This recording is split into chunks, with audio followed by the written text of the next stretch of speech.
Welcome to my channel. Today we're diving into the Copenhagen Diet, a popular 13-day weight loss plan. The Copenhagen Diet is a strict 13-day meal plan that primarily consists of meat.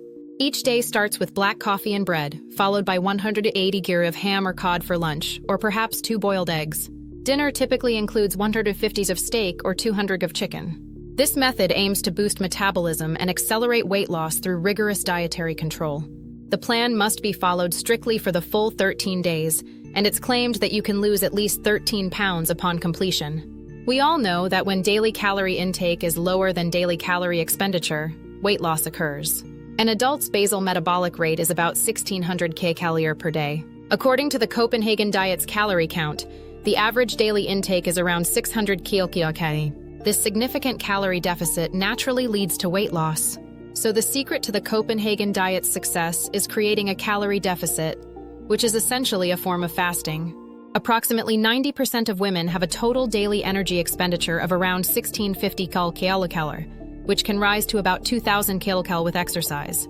Consuming only 600 kcal per day for 13 days results in a calorie deficit of 13650 kcal without exercise, or 200 kcal with exercise. This is equivalent to about 3.9 to 5.5 pounds of fat, plus the water and muscle loss from fasting.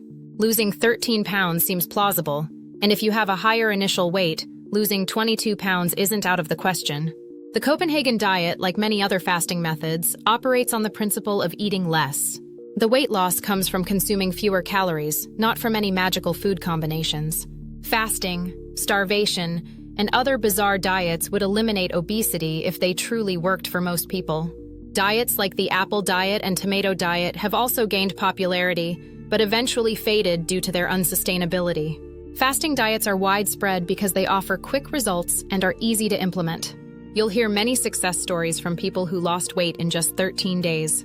However, the problem is that while people might boast about losing 20 pounds in 13 days, they rarely mention the inevitable rebound.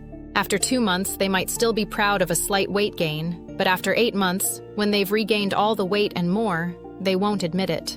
Instead, they'll blame their lack of willpower and vow to try again, leading to a cycle of weight loss and gain. Some might argue, I lost weight by starving myself, and I haven't gained it back. But according to the American Heart Association, AHA, 95% of people who lose weight through fasting regain it within 5 years, and 70% end up heavier than before. In essence, the Copenhagen Diet and other fasting methods all rely on eating less. The weight loss comes from consuming fewer calories, not from any special food combinations. If these diets truly worked for most people, obesity wouldn't be a global issue. Let's take a look at 2 real-life examples from users who tried the Copenhagen Diet. One user named Cindy shared, "A year ago, I strictly followed this 13-day meal plan without any exercise. For those 13 days, I only ate what was on the menu, not even a single bite of anything else. I did chew on 2 nuts to satisfy my cravings, but immediately spat them out. I was too weak to exercise and just stayed at home." As a meat lover, this diet was incredibly restrictive. I lost about 8 pounds in those 13 days. However, after such a long period of hunger, I binged for 2 days and regained all the weight. I'm not exaggerating. Those 2 days, I ate until I was uncomfortably full. Another user, Kryptonian, commented, "Without research, there's no right to speak. I think I have half a vote on this topic. I loosely followed the first week, the first 7 days of the meal plan, while alternating running 5K, 30 minutes, and 20 minutes of strength training every other day. I went from 52 keys to 50 keys. I didn't measure my dimensions, but my pants felt the same. The weight loss was a bit too fast for my liking. I believe diets like the Copenhagen and Dukan are variations of the Atkins diet, which drastically reduces carbohydrate intake, forcing the body to burn fat for energy. If you can stick to it, the results will be there. The first 3 days were smooth, and I felt fine following the meal plan. By the 5th day, I craved rice and noodles, and I felt mentally sluggish. On the 6th day, my cravings intensified, and my mood became irritable. By the 7th day, I was on the verge of breaking down from the intense desire for carbs. So I gave up on the 8th day. After returning to a normal diet, I regained 1 kg, and my dimensions remained unchanged. Ultimately, weight loss is about adopting a healthier lifestyle. If you can't stick to a diet method, you'll inevitably rebound. That's it. The Copenhagen Diet isn't something you can sustain forever. These examples highlight the challenges and potential pitfalls of the Copenhagen Diet. While it may offer quick weight loss, the restrictive nature and difficulty in maintaining the diet can lead to rebound effects. Sustainable weight loss requires a balanced approach that can be maintained long-term. So, what are the potential dangers of the Copenhagen Diet? Let's break it down. 1. Causes anemia and increased heart rate. A lot of people who've tried the Copenhagen Diet say that starting the day with black coffee is tough. Plus, many report feeling their heart rate pick up during the diet. This isn't just because of the caffeine, it's also due to the nutritional deficiencies that can lead to anemia. 2. Kidney pain. Kidney pain and discomfort are pretty common side effects after following the Copenhagen Diet. This often happens because of the excessive caffeine in the morning. Coffee acts as a diuretic, helping the kidneys get rid of sodium and water. After 13 days of overdoing it, this can cause kidney pain. Lower back pain is also a sign that your kidneys are under stress. 3. Extreme caloric fluctuations, leading to weight fluctuations.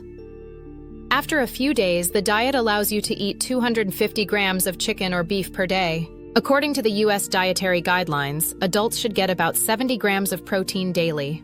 Due to cooking losses and individual absorption rates, you should aim for around 150 to 200 grams of meat daily. After starving for a few days, the sudden increase in meat can cause a spike in blood sugar, leading to weight rebound for many people. 4. Nutritional imbalance. Due to lack of carbohydrates. A life without staple foods like rice, noodles, or bread isn't exactly high quality. Research shows that most people can stick to a low-oil, low-salt diet, but completely cutting out staple foods and sugary fruits is tough to maintain long-term. This diet is nutritionally imbalanced and can lead to various health issues if you keep it up. 5. Poor skin and hair health. Due to lack of carbohydrates. Many women notice their skin starts to look worse after avoiding staple foods for a while.